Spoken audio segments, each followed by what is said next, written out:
बहुत समय पहले एक सुंदर गांव था जहां हरियाली और खुशहाली का राज था।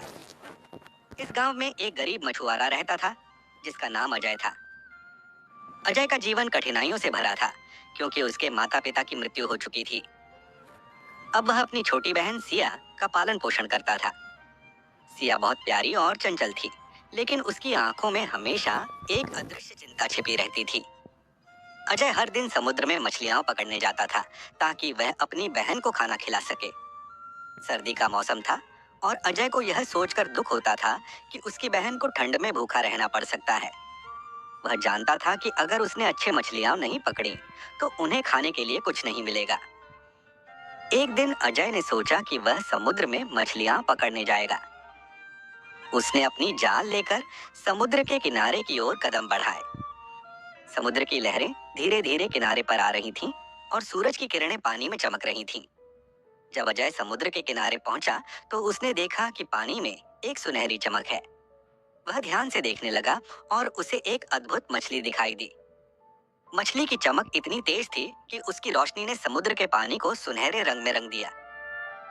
अजय ने जाल डालकर मछली को पकड़ने की कोशिश की, लेकिन अचानक मछली ने जोर से कहा, मत पकड़ो मुझे, मैं तुम्हारी मदद कर सकती हूँ। अजय हैरान रह गया और उसने जाल हटा लिया। मछली ने कहा, मेरा नाम झारा है, मैं तुम्हें एक खास रहस्य बताऊंगी। अगर तुम मेरी मदद करोगे तो मैं तुम्हारी जिंदगी को बदल सकती हूँ। झारा ने बताया कि हर चांदनी रात समुद्र की गहराइयों में एक जादुई मोती छिपा होता है। यह मोती अपनी तेज रोशनी और शक्ति के लिए जाना जाता है। अगर अजय इसे पा सके तो उसके सारे सपने सच हो जाएंगे। अजय ने तुरंत योजना बनाई और झारा से पूछा, क्या तुम मुझे वहां ले जा सकती हो? झारा ने कहा, मैं तुम्हें वहां ले जाऊंगी, लेकिन तुम्हें कई खतरों का सामना करना पड़ेगा।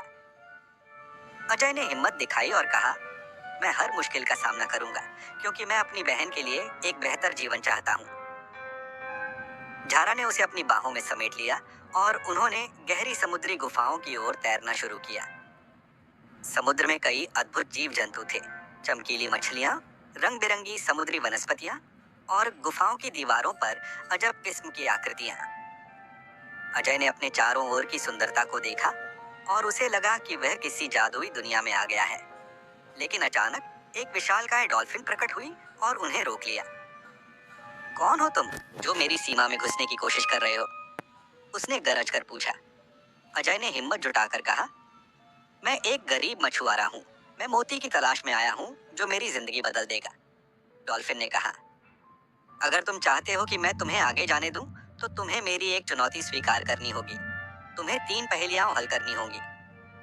पहली पहेली थी, मैं एक ऐसा जीव हूँ जो सुन नहीं सकता पर सब सुनता है। बताओ मैं कौन हूँ? अजय ने तुरंत कहा, यहाँ तक है, यह एक मछली है। डॉल्फिन ने मुस्कुराते हुए कहा, सही जवाब। दूसरी पहेली थी, मैं हर वक्त बढ़ता हूँ लेकिन मैं कभी बड़ा नहीं होता। मैं क्या हूँ? अजय ने उत्तर दिया, ये उम्र है। डॉल्फिन ने फिर से कहा, सही जवाब। जब तीसरी पहेली आई, मैं तुम्हें आपकी खुशियों से जोड़ता हूँ पर कभी भी देख नहीं सकता। मैं क्या हूँ? अजय ने सोचा और मुस्कुराते हुए कहा, यह ख्वाब है। डॉल्फिन ने कहा, तुमने मेरी सभी पहेलियां हल कर दी हैं, तुम आगे बढ़ सकते हो। अजय और झारा समुद्र की गहराइयों में आगे बढ़े, जहां उन्होंने मोती को देखा। वह शानदार और चमकीला था, जो पूरे किले की रोशनी को छूता था। लेकिन अचानक एक शक्तिशाली समुद्री जादूगर प्रकट हुआ। यह मोती मेरे हैं, तुम इसे नहीं ले जा सकते, उसने चिल्लाया। अजय ने अपनी हिम्मत दिखाई और कहा, मैं इसे अपनी बहन के लिए लाना चाहता हूँ। जादूगर ने अजय से पूछा, क्यों मैं तुम्हें इसे दूं? अजय ने जवाब दिया, क्योंकि यह मेरी बहन के लिए जीवन को बेहतर बनाने का अवसर है। जादूगर ने अजय को एक और चुनौती दी, तुम्हें मुझे एक गीत गाना होगा जो दिल से हो। अजय ने अपनी आवाज उठाई और अपने दिल की भावनाओं को व्यक्त करने लगा। उसकी आवाज समुद्र में गूंजने लगी। अजय ने गाना शुरू किया, हे समुद्र, मेरी आवाज सुनो, मैं अपने दिल की बात कहता हूँ। मेरी बहन के लिए मैं यहाँ आया हूँ, एक बेहतर जीवन की खोज में। उसकी आवाज में इतनी मिठास थी कि समुद्र की लहरें भी थम गईं। जादूगर जादियों के समंदर में गुंजायमान हो गया और अंत में उसकी दिलकश आवाज से प्रभावित होकर उसने कहा, तुम एक सच्चे दिल के इंसान हो, तुम मोती ले जा सकते हो। अजय मोती ले आया और जब उसने इसे समुद्र के किनारे पर फेंका तो एक जादुई रोशनी चारों ओर फैल गई। उस रोशनी ने अजय और सिया को घेर लिया। अचानक उनके पास एक नया घर, नए कपड़े और खाने की भरपूर व्यवस्था हो गई। अजय और सिया ने एक सुखद और समृद्ध जीवन जीना शुरू किया। झारा भी उन्हें धन्यवाद देते हुए अपने समुद्री दोस्तों के साथ खुश रहने लगी। सिया ने जब अपने नए जीवन को देखा तो उसकी आंखों में खुशी के आंसू थे। उसने अजय से कहा, भाई, तुमने मेरे लिए इतना कुछ किया है, मैं तुमसे बहुत प्यार करती हूँ। अजय ने मुस्कुराते हुए कहा, यह सब झारा की मदद से संभव हुआ है। हमें हमें हमेशा उसकी कदर करनी चाहिए।